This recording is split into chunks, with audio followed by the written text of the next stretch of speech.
स्थानीय राष्ट्रीय उपाध्यक्ष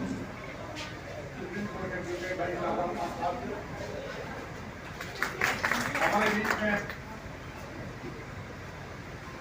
प्रदेश के अध्यक्ष भाई पुलिस संदेली जी, इस मंडल के प्रभारी प्रदेश महासचिव प्रवक्ता भाई मौर्य जी, आप सबके बीच में महिला मोर्चा की प्रदेश अध्यक्ष जीतू मेहता जी, प्रदेश की उपाध्यक्ष सुशीला वर्मा जी एवं प्रदेश महासचिव अंजलि तिवारी, इसके साथ ही साथ हमारे बीच में उपस्थित राष्ट्रीय मंडल के प्रभारी प्रदेश के महासचिव प्रवक्ता भाई राम भगत जी, और साथ ही साथ हमारे बीच में उपस्थित आगरा मंडल के प्रभारी एवं प्रदेश महासचिव भाई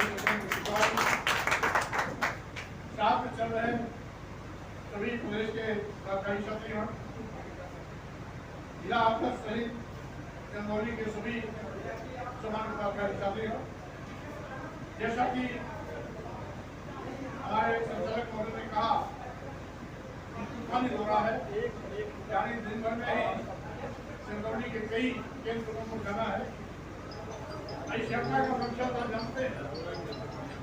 जब से भाजपा सरकार आई है, सरकार की रणनीतियों के चलते पूरे देश का करोड़ों नौजवान रोजगार हो गया है, जिसके सामने रोटी के लाले पड़े हैं। गरीबी का आलम यह है कि 140 करोड़ की आबादी में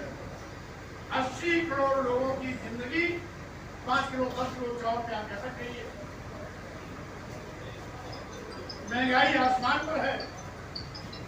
सरकार महंगाई रोकने पर फेल है। लाभकारी मूल्य देने का वादा करने के बावजूद भी ये सरकार किसानों को आज तक लाभकारी मूल्य नहीं दिला पाई। किसानों की एक ही मांग है कि उसके उत्पाद का न्यूनतम समर्थन मूल्य घोषित किया जाए, वो भी सरकार नहीं कर रही है। सूखा जानवर किसानों की फसल करके चौपट कर रहे हैं, उस पर भी सरकार अंकुश लगाने दे रही है। आज सरकार आज जनता को, किसानों को अपने खरीद की फसल के लिए जब यूरिया या अन्य खाद की आवश्यकता पड़ती है, तो वो खाद देने के बजाय किसानों को पुलिसिया फंड और लाठियां खानी पड़ती है। आज योगी सरकार हर चक्की चौराहे 400-500 मीटर की दूरी पर शराब की दुकान खुलाने की योजना तो बना सकती है, लेकिन गांव में चल रहे स्कूल जिसमें गरीब के बच्चे पढ़ते हैं, उन स्कूलों को ये सरकार बंद करने का वादा है। अभी अभी योगी सरकार ने 27,764 स्कूल बंद करने का फरमान जारी किया था, जिसका भारतीय जनता पार्टी ने पुरजोर विरोध किया। विधानसभा के सामने विशाल धरना प्रदर्शन कर सभी जिला मुख्यालयों में जिला अध्यक्ष की अध्यक्षता में जिलाधिकारी के माध्यम से राज्यपाल को ज्ञापन देकर और बाइक रैली के माध्यम से विकास खंडों पर जो कंपनी के विरोध में हमारे कार्यकर्ताओं ने ताकत दिखाई, योगी सरकार उसके बैक पे आई। यद्यपि स्कूल बंद करने का निर्णय सरकार ने वापस लिया, लेकिन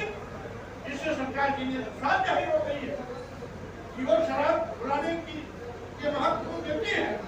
लेकिन स्कूल बंद करना चाहती है, गांव के लोगों को शिक्षा से वंचित करना चाहती है।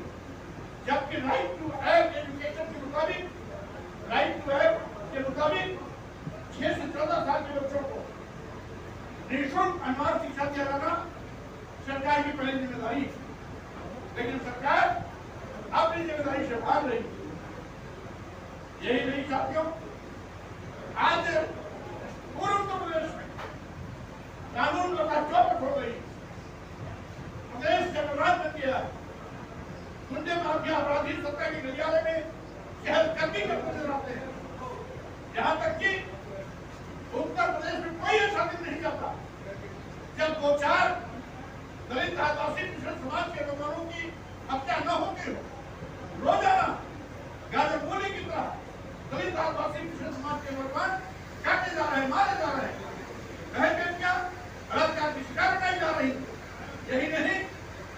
अपराधियों के खिलाफ कार्रवाई करने के बजाय सरकार उन अपराधियों को बचाने के पार करती है। और यहाँ तक कि अब तो जगन्नाथ की प्रकाशा हो गई कि आज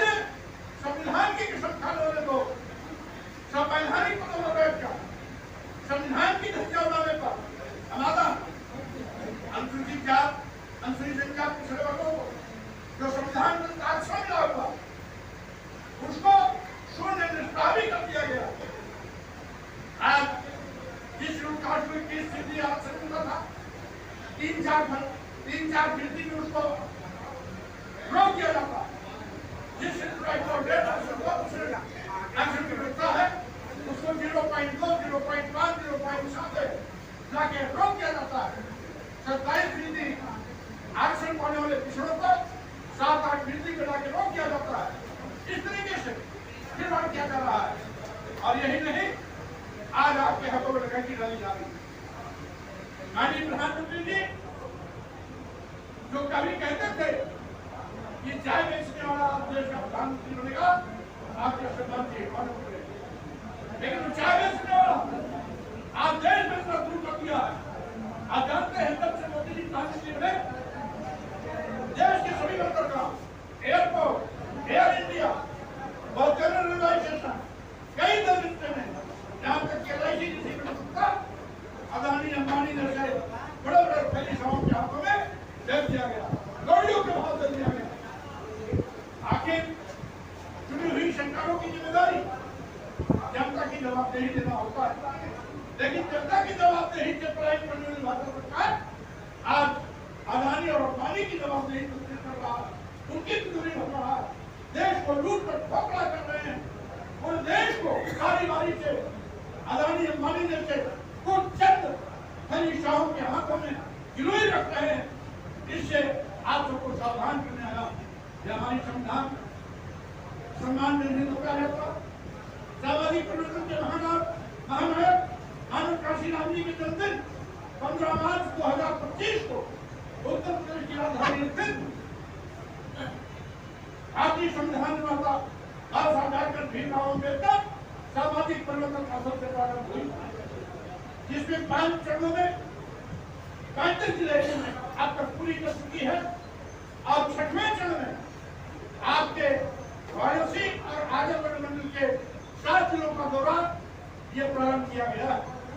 जिसमें 15 मार्च से जौनपुर से कार्यक्रम की शुरुआत होकर कल वाराणसी में, आज चंदौली में, आने वाले कल में गाजीपुर, फिर मऊ, उसके बाद 20 को बलिया, 21 को आजमगढ़ में 7वें चरण की यात्रा खत्म होगी। इसके बाद बुंदेलखंड की यात्रा प्रारंभ होगी और बुंदेलखंड की यात्रा भी 7 दिन की होगी। उसके बाद हमारी यात्रा पश्चिमी उत्तर प्रदेश यानी बरेली मंडल और आगरा मंडल से प्रारंभ होकर के पूरा सहारनपुर मंडल, मेरठ मंडल, अलीगढ़ मंडल का दौरा इसी नवंबर के अंदर पूरा करने का प्रयास करेगी। साथियों, मेरा मकसद है ऐसी निगमनी सरकार जो आपके हकों में डकैती डाल रही, जो देश के नौजवानों को रोजगार बना रही, गरीबी महंगाई से लोग कमर तोड़ रही, किसानों को धोखा दे रही, कानून व्यवस्था भंग हो गया, पूरा प्रदेश बन गया हो, ऐसी निगमनी सरकार को 2027 में विदाई करने की तैयारी के साथ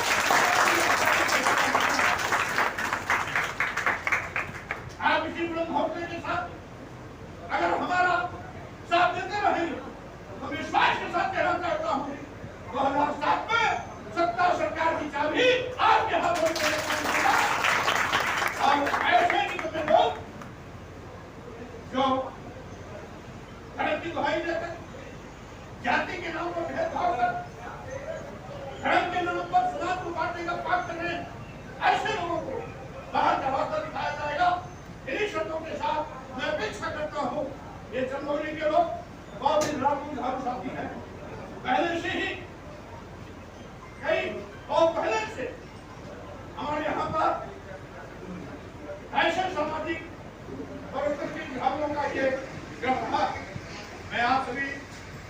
चंदौली वासियों का बहुत बहुत धन्यवाद देना चाहता हूँ। विशेष रूप से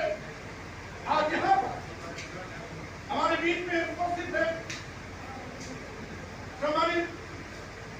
इस विद्यालय के प्रबंधक भाई अरुण ठाकुर जी, चकिया के भाई रजनीश जी,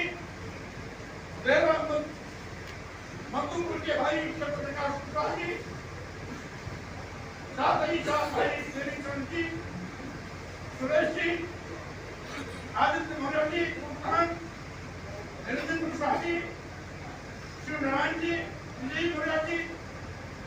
और इसी के साथ साथ हमारे पत्रकार भाई सत्यप्रकाश जी, भाई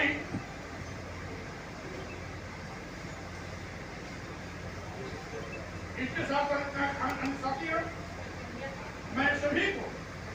सामूहिक रूप से भाई भैया जी को सामूहिक रूप से आप सबको बहुत बहुत धन्यवाद देते हुए अपनी बात को जान देता हूँ। जय